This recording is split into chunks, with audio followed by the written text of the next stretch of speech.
Assalamualaikum warahmatullahi wabarakatuh. Alhamdulillah wassalatu wassalamu ala Rasulillah wa ala alihi wa sahbihi wa man tabi'ahu wa mawalah. Bapak-bapak, ibu-ibu yang dimuliakan Allah Subhanahu wa taala, ini bekal kita untuk tanggal 20 Juli 2021. Lanjut.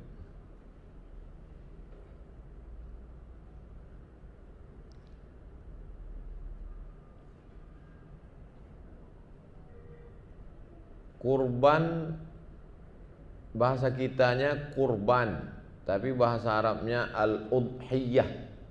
Al-udhiyah, kurban. Menurut bahasa, kurban artinya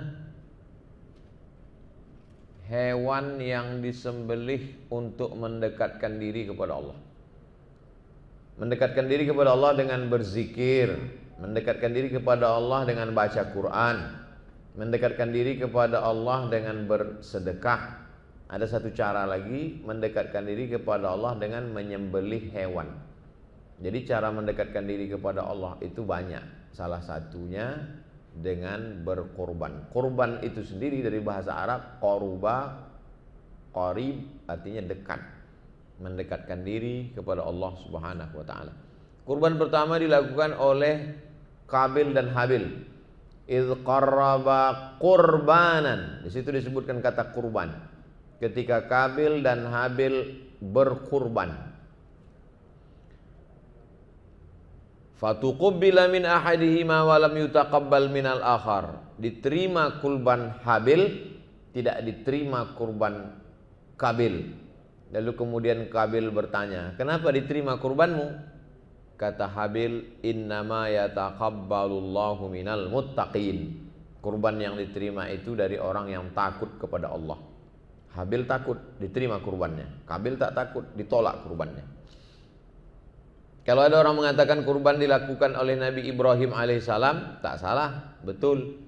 Falamma balagha ma'ahu sa'ya, ketika usia Nabi Ismail sudah sampai, maksudnya akil baligh, berkatalah Ibrahim, "Ya bunayya, wahai anakku, inni ara fil manam, aku lihat dalam mimpiku, anni azbahuka, aku menyembelih lehermu."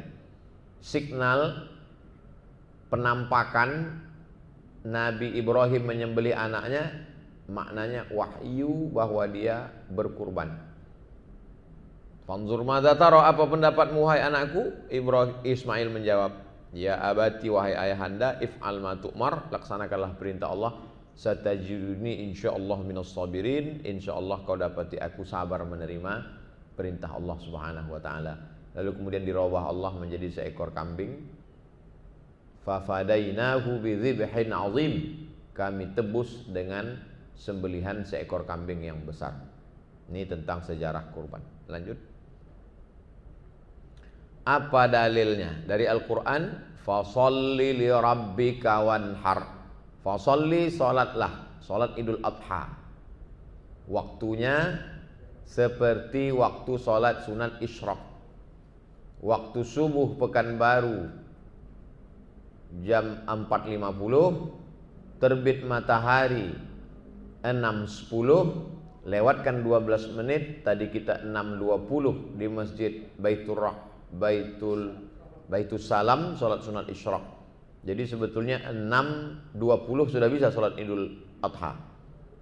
Jadi bagi yang melaksanakan salat Idul Adha di rumah, yang tidak bisa di tanah lapang atau di masjid, maka laksanakanlah, waktunya sudah mulai bisa dari waktu salat sunat Isyraq. Wanhar, sembelihlah kurban. Dalil kedua, wal budna, onta. Di tempat kita kambing, sapi, ja'alnaha lakum min sya'airillah. Menyembelih kambing, kerbau, lembu, unta pada tanggal 10, 11, 12, 13 itu bagian dari syiar, show, memperlihatkan. Jadi ada ibadah itu yang tak boleh orang lain tahu. Sholat tahajud, berzikir, bersedekah. Tapi ada ibadah yang mesti diramaikan. Istri ikut, anak ikut. Nah, inilah dia ibadah kurban. Kemudian hadis Nabi SAW, Ma min adamiyun ma'amila adamiyun min amalin, tidak ada amal yang paling disukai Allah untuk dilakukan seorang hamba daripada menyembelih kurban. Wa inna dama la yaqa'u min Allah bimakan qabla an yaqa'a min al-ardi. Darah menetes dari leher kambing, dari leher onta, dari leher lembu jatuh ke tanah, ada yang lebih cepat daripada tetesan darah, yaitu ampunan Allah Subhanahu wa taala. Jadi selama ini minta ampun kepada Allah dengan istighfar, minta ampun dengan salat sunat taubat, minta ampun dengan umrah. Ada satu lagi, minta ampun silap salah dengan cara menyembelih hewan kurban. Adapun Nabi sendiri melaksanakannya, dhahan Nabi sallallahu alaihi wasallam bikabasyaini. Nabi menyembelih 2 ekor kambing domba, amlahaini, warna bulunya putih bersih, akranaini, sudah bertanduk, sudah cukup umur, wadi'an qadamahu ala sihafiha. Nabi meletakkan kakinya ke sisi tubuh hewan kambing itu, dijatuhkan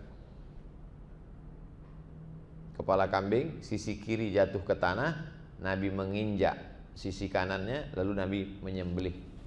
Fadzabahahuma biyadihi, disembelihnya dengan tangannya sendiri.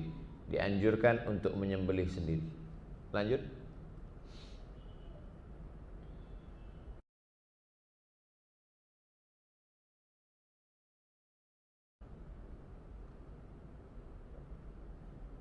Apa hukum berkurban? Hukum berkurban menurut mazhab Hanafi wajib. Mazhab Hanafi berkembang di Turki, India, Pakistan, Bangladesh, Irak, Tunisia, Aljazair, Maroko, Mauritania, Maliki. Mesir, Hanafi juga besar, Maliki juga besar, mazhab Syafi'i juga besar. Sebagian Hambali ada. Dalam mazhab Hanafi berkurban wajib. Tapi menurut Maliki, Syafi'i, Hambali sunat muakkad. Salasun hunna alayya faraidu. Ada 3 ibadah yang wajib bagiku, bagi kamu tak wajib. Walakum tatawwu'un, bagi kamu sunat, tak sampai wajib. Al-witru, salat witir. Nabi wajib salat witir, tiap malam dia salat witir. Wan nahru, menyembelih kurban, wa salatud duha, salat duha. Umirtu bin nahri, aku diperintahkan berkurban, walaysa biwajibin, tapi tak wajib. Kata Imam Syafi'i, balaghana anna Abu Bakrin as-Siddiq wa Umar kana la yudhiyani. Pernah 1 tahun Abu Bakar dan Umar tak berkurban. Sengaja Abu Bakar dan Umar tahun itu tidak berkurban. Kenapa? Karahiyata an yuqtada bihima. Dikhawatirkan orang menyangka kurban itu wajib, maka khusus tahun itu dia tak berkurban. Tapi ini jangan kita jadikan alasan untuk tidak berkurban tahun ini.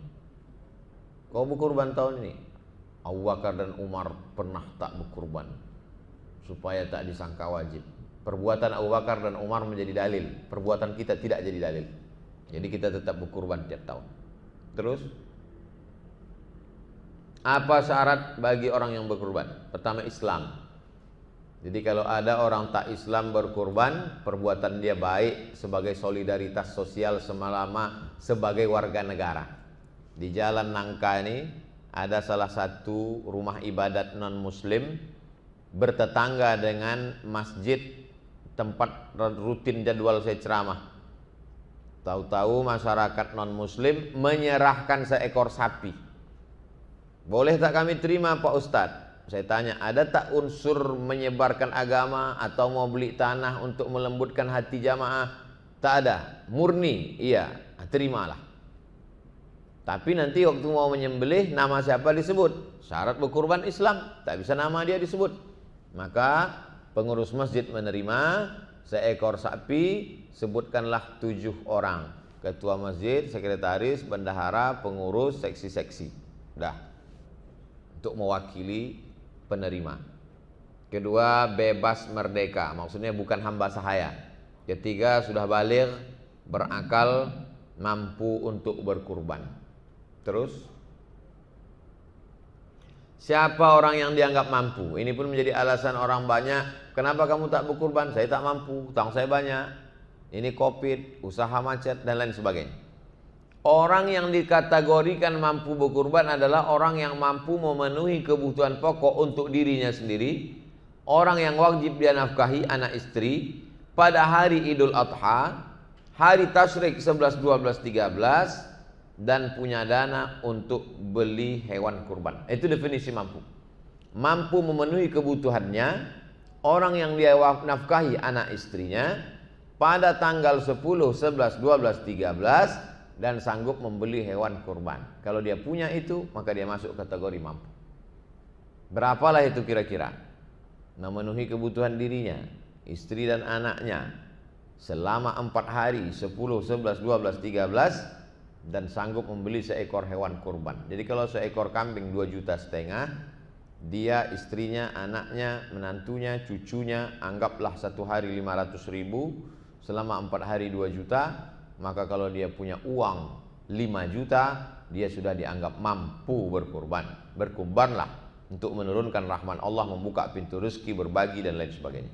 Terus,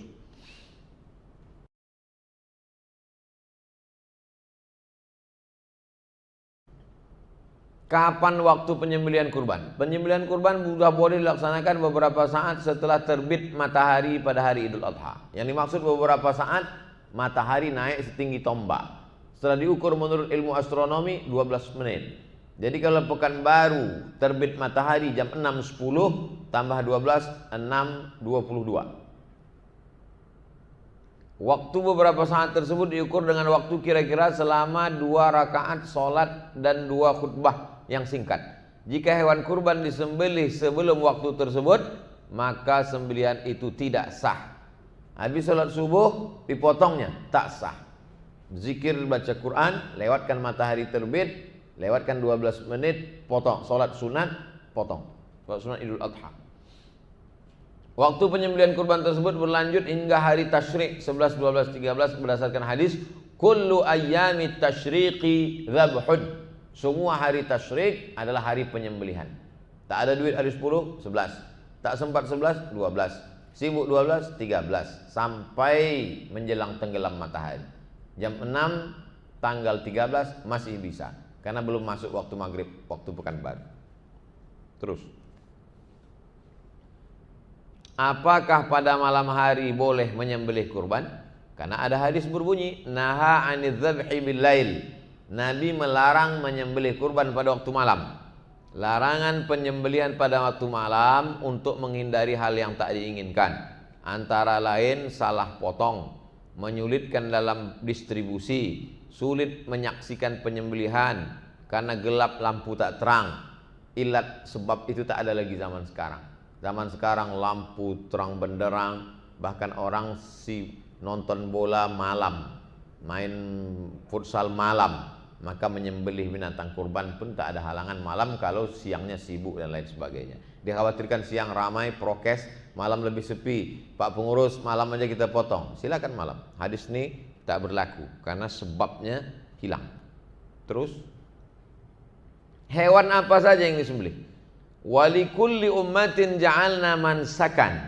Setiap umat Nabi Musa, umat Nabi Ibrahim, umat Nabi Isa, umat Nabi Muhammad SAW sudah dibuatkan khusus cara beribadahnya. Liyadhkuru ismallah, untuk menyebut nama Allah. Ala ma razaqahum min bahimatil an'am, untuk menyembelih hewan-hewan kurban. Karena tidak ada riwayat dari Rasulullah para sahabat menyebutkan bahwa mereka menyembelih hewan-hewan jenis lain. Yang dimaksud jenis lain selain daripada an'am. Yang dimaksud dengan an'am surat Al-An'am, binatang ternak. Unta, lembu, kerbau, kambing. Tak ada kurban dengan burung puyuh, tak ada kurban dengan burung onta, walaupun mungkin dagingnya lebih banyak daripada kambing. Karena yang dimaksud di sini adalah al-an'am, binatang ternak. Lanjut. Hewan yang paling afdal disembelih, yang satu mengatakan kambing, yang satu mengatakan lembu. Mana yang lebih afdal? Unta, yang kedua lembu, yang ketiga domba. Kemudian kambing. Dilihat dari hewan yang paling banyak dagingnya. Jadi yang dilihat itu adalah mana yang paling banyak dagingnya. Kalau seekor lembu yang kurus, lembu kampung, dibandingkan dengan domba super yang besar, lebih bagus domba. karena daging domba lebih banyak. Kalau 7 ekor domba dibandingkan 1 ekor lembu, bagus domba karena dagingnya lebih banyak. Kalau 7 ekor kambing kampung dibandingkan dengan 1 sapi limosin, bagus sapi karena dagingnya lebih banyak. Jadi masalah ini bukan lihat jenis hewannya, tapi mana kuantitas daging lebih banyak, itu lebih bagus. Terus, adakah batasan usia? Ada. Untuk unta genap 5 tahun masuk tahun ke-6. Untuk lembu kambing genap 2 tahun masuk tahun ke-3. Untuk domba genap 1 tahun masuk tahun ke-2. Dari mana taunya? Dari gigi dan tanduk. Itu makanya dibawalah yang mengerti ilmunya untuk ke pasar hewan, dibuka mulut kambing, tengok giginya. Terus, apa syarat tertentu tentang batasan jumlah orang yang berkurban?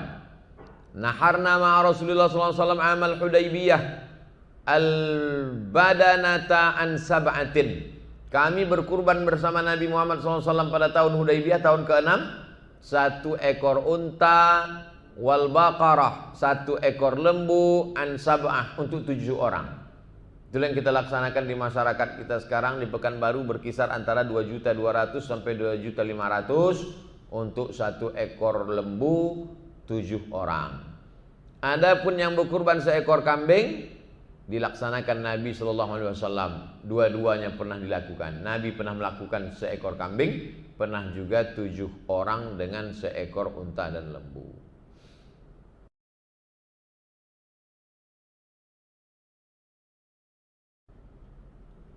Terus, apakah boleh menyembelih hewan bercacat dan berpenyakit? Tak boleh, kurbannya tak sah berdasarkan hadis Nabi. Rasulullah menunjuk dengan tangannya seraya berkata, ada 4 al-barra, yaitu maksudnya 4 jenis hewan tersebut, hewan yang sakit pada kaki. Sakit tersebut sangat jelas hingga tak nampak. Maksudnya sakit tampak jelas nampak kakinya sakit. Lalu kemudian yang satu lagi matanya buta, mata kambing, mata lembu itu buta. Kemudian hewan yang kena suatu penyakit, tak tahu sakit apa. Yang kedua hewan yang sangat kurus. Lalu ulama menyimpulkan dari 4 penyakit ini substansinya 1. 4 penyakitnya, sakit kaki, sakit mata, sakit tak tahu penyakit apa, sangat kurus. Keempat penyakit ini substansinya 1, sakit yang berefek sampai dagingnya tak ada. Sakit kaki, tak bisa dia berjalan, tak bisa banyak makan rumput, kurus. Sakit mata, tak jelas matanya menengok mana rumput, berefek juga pada makan. Sakit tak tahu penyakit apa dan kambing yang sangat kurus, maka ini berefek pada daging. Tak ada gunanya berkurban tulang hanya untuk melepaskan tanggung jawab, tak bisa dinikmati fakir miskin. Lanjut. Apakah perkara-perkara yang dianjurkan bagi orang yang berkurban? Idza ra'aitum hilala dzulhijjah, kalau kamu melihat anak bulan Zulhijjah, maksudnya tanggal 1 Zulhijjah, wa arada ahadukum an yudhi, kamu mau berkurban, falyumsik an sya'rihi wa azfarihi, jangan potong rambut, jangan potong bulu badan, kumis, jenggot, wa azfarihi, jangan potong kuku pada tanggal 1 sampai tanggal 10. Tapi ini bukan wajib, karena berkeliaran video mengatakan siapa yang mau potong, banyaklah pertanyaan ke saya, katanya tak boleh potong kuku, tak boleh potong rambut, nanti kurbannya tidak sah. Ini hukumnya sunat anjuran. Siapa yang tetap potong kuku, potong rambut, kurbannya tetap sah. Siapa yang tidak potong kuku, tidak potong rambut dari tanggal 1 sampai tanggal 10, habis dia berkurban baru dia potong rambutnya, potong kukunya, sunnah, afdal. Terus, adakah bacaan khusus waktu akan menyembelih? Bismillah, dengan nama Allah, wallahu akbar, Allah maha besar, Allahumma minka walaka. Bacaan paling pendek, Bismillah, wallahu akbar, Allahumma minka walaka. Bacaan panjang, inni wajjahtu wajhiya alladzi fatara as-samawati wal arda hanifan musliman wa ma ana minal musyrikin. Qul inna salati wa nusuki wa mahyaya wa mamati lillahi rabbil alamin. La syarika lahu wa bidzalika umirtu wa ana awwalul muslimin. Bismillahi wallahu akbar, Allahumma minka wa laka an Muhammad wa ummatihi. Terus, apakah orang yang berkurban mesti menyembelih hewannya sendiri? Disunnahkan menyembelih hewannya sendiri bagi laki-laki. Bagi perempuan, maka disembelihkan oleh laki-laki, dia hanya menyaksikan saja, sebagaimana Aisyah melihat penyembelihan yang dilakukan Nabi Muhammad SAW, sebagaimana Fatimah melihat penyembelihan yang dilakukan oleh Sayyidina Ali. Terus, bagi orang menyembelih hewan kurban untuk orang lain, apakah dia mesti menyebutkan nama orang yang berkurban itu? Kalau dia sebut, bagus. Dalilnya, Allahumma taqabbal min Muhammad wa ali Muhammad. Ku sembelih untuk Muhammad dan untuk keluarga Muhammad. Seandainya dia tidak menyebutnya juga tak masalah. Katanya Imam Hasan Al-Basri, bacaan bagi orang yang menyembelihkan, memotongkan hewan orang lain, Bismillah wallahu akbar, hadza minka walaka, taqabbal min fulan. Terimalah kambing si fulan bin fulan. Andai tak dia baca, maka tetap sah, innamal a'malu binniyat. Tulis nama-namanya, Allahumma minka, bismillah wallahu akbar, Allahumma minka walaka, Allahumma taqabbal min fulan bin fulan min fulan bin fulan min fulan bin fulan min fulan bin fulan, potong. Terus, apakah orang yang berkurban itu boleh makan daging hewan kurbannya? Bukan boleh, disuruh Allah. Fakulu minha, makanlah, disuruh. Wa at'imul qani'a wal mu'tar, sisanya barulah kau sedekahkan bagi orang yang susah, fakir miskin. Apanya yang dimakan? Dijelaskan dalam hadis. Akala min kabidi udhiyatih, Nabi memakan hati hewan kurbannya. Ini yang paling afdol kalau mau betul-betul ikut sunnah Nabi. Salat Idul Adha, habis salat sembelih sendiri, habis itu kuluiti, belah, ambil hati hewan kurban, cuci bersih, masak. Itulah makanan pertama yang dimakan setelah sholat subuh tanggal 10. Idul Fitri sarapan dulu baru sholat. Idul Adha tak ada makan apa-apa, dari sejak sholat subuh kosong, apapun tak masuk. Sholat, sembelih, ambil hatinya, bakar, makanan pertama. Itu yang paling afdal. Sisa dagingnya bagikan ke fakir miskin. Terus, adakah orang yang belum akikah boleh berkurban? Ini selalu jadi alasan orang. Kau kenapa tak berkurban? Aku belum akikah. Tiap tahun pula tuh. Tidak ada alasan orang berakikah tak berakikah, karena akikah saya tanggung jawab ayah saya terhadap diri saya. Sedangkan kurban saya tanggung jawab saya terhadap diri saya. Kita akikah tak akikah itu bukan urusan kita, itu urusan orang tua. Tapi kurban tanggung jawab kita. Maka orang yang belum akikah dia boleh berkurban. Kullu ghulamin, setiap anak, rohinatun, tergadai, bi aqiqatihi. Bagaimana cara menebus anak yang tergadai tadi? Tudbahu anhu yauma sabi'ihi, disembelihkan kambing pada hari ke-7, yuhlaqu, dikasih, dicukur rambut, sama dikasih nama. Tapi hadis ini jangan dipelintir lalu mengatakan tak ada gunanya berkurban karena belum akikah. Tak ada hubung kait. Akikah pun hukumnya tak wajib. Tak ada satu mazhab pun mewajibkan akikah. Hukum akikah sunnat muakkad.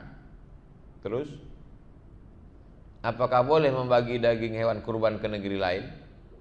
Tidak boleh membagikan daging kurban ke negeri lain sejauh jarak qasar salat 89 km. Daging dari Pekanbaru dikirim ke Duri tak bisa, karena jarak Pekanbaru ke Duri 125 km.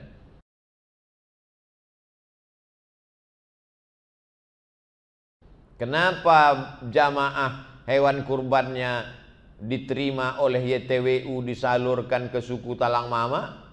Karena lewat, padahal sudah lewat jarak qasar salat. Karena menurut prediksi antara jarak orang yang berkurban dengan tempat itu, menurut perhitungan masing-masing sudah dapat. Itulah maka kurban Saudi Arabia dikirim ke Ethiopia, Afrika, dikirim ke Bangladesh. Kenapa? Karena dari jarak Saudi Arabia ke daerah tersebut menurut prediksi sudah dapat masing-masing. Begitu juga kita dengan di Pekanbaru. Begitu juga dengan saudara kita yang mentransfer dari berbagai negeri, dibawalah kurban. Berapa sekarang Ustaz? 15 ekor. yang sudah menyetor ke YTWU disalurkan ke suku Talang Mama, suku Akit, suku Laut dan lain sebagainya, maka menurut prediksi dari jarak orang yang berkurban ke tempat tersebut masing-masing sudah dapat secara umum. Terus, apa hukum menyembelih kurban untuk orang lain yang masih hidup? Menyembelih kurban untuk orang lain yang masih hidup boleh. Dalilnya mana? Dalilnya Nabi SAW menyembelihkan kurban untuk keluarganya. Hadza an Muhammad wa ali Muhammad. Ini kusembelih untuk Muhammad, untuk keluarga Muhammad. Siapa keluarganya?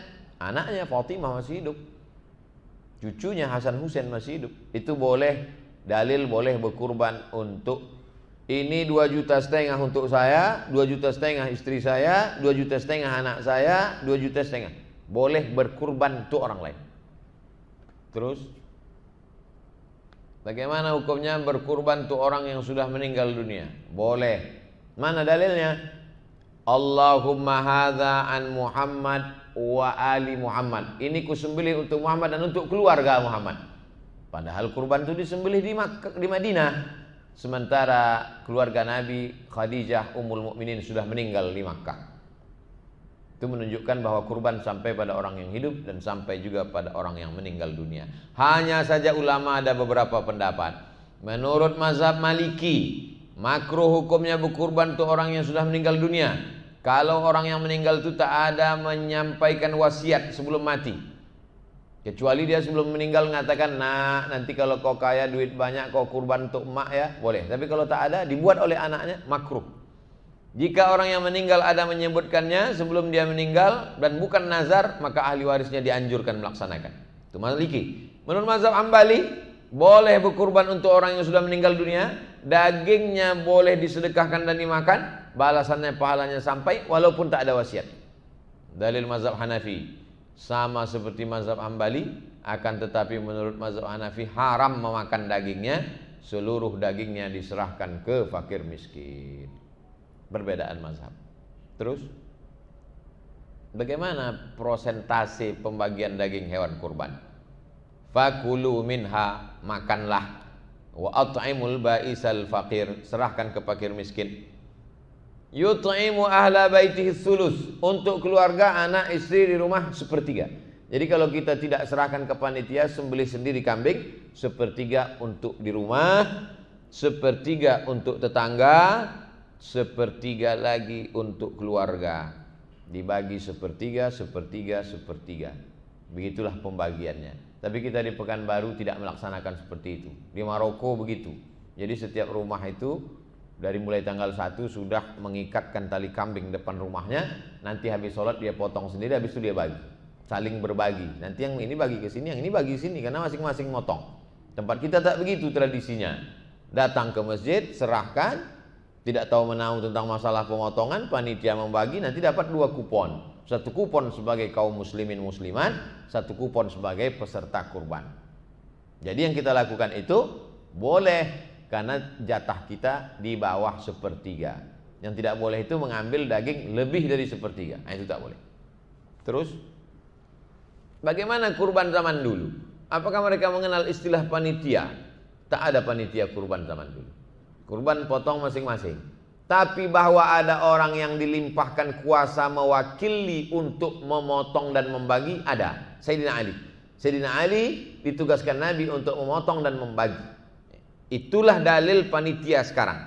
Panitia diberikan kuasa untuk memotong dan membagi. Bahkan lebih daripada itu.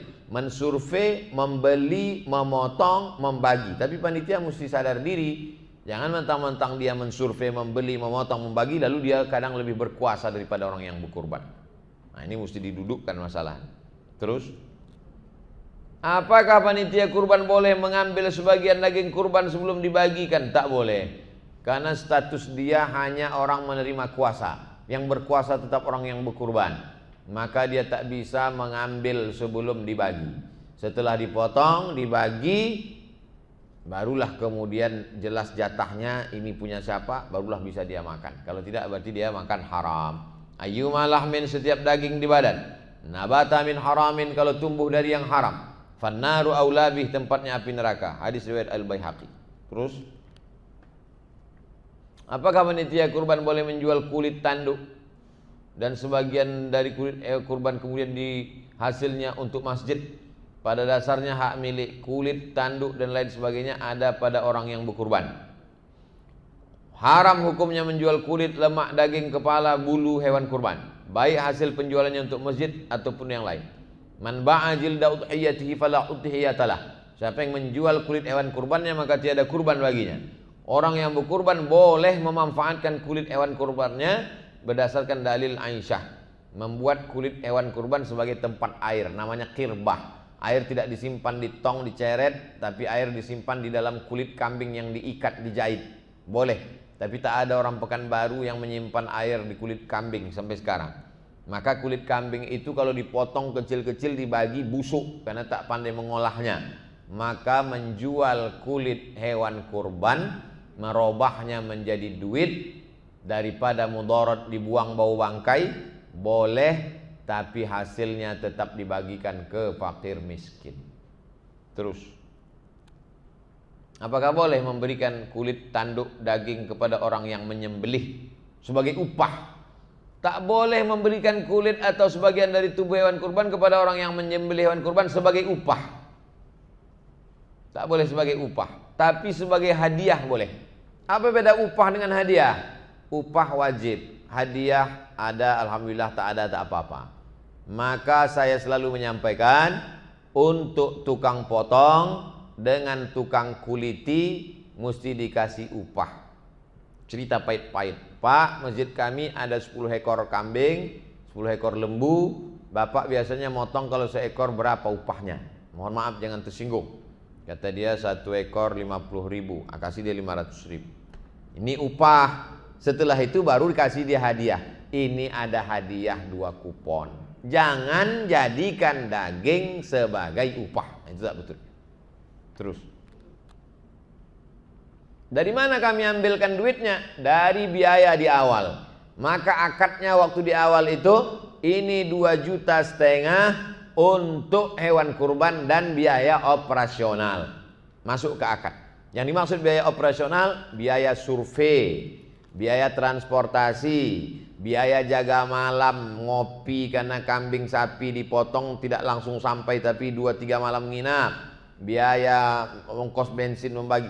Kalau tidak nanti kena di akad, duit apa yang dibagi. Terus, apakah hewan berkorban itu dilaksanakan seumur hidup sekali atau tiap tahun? Tiap tahun.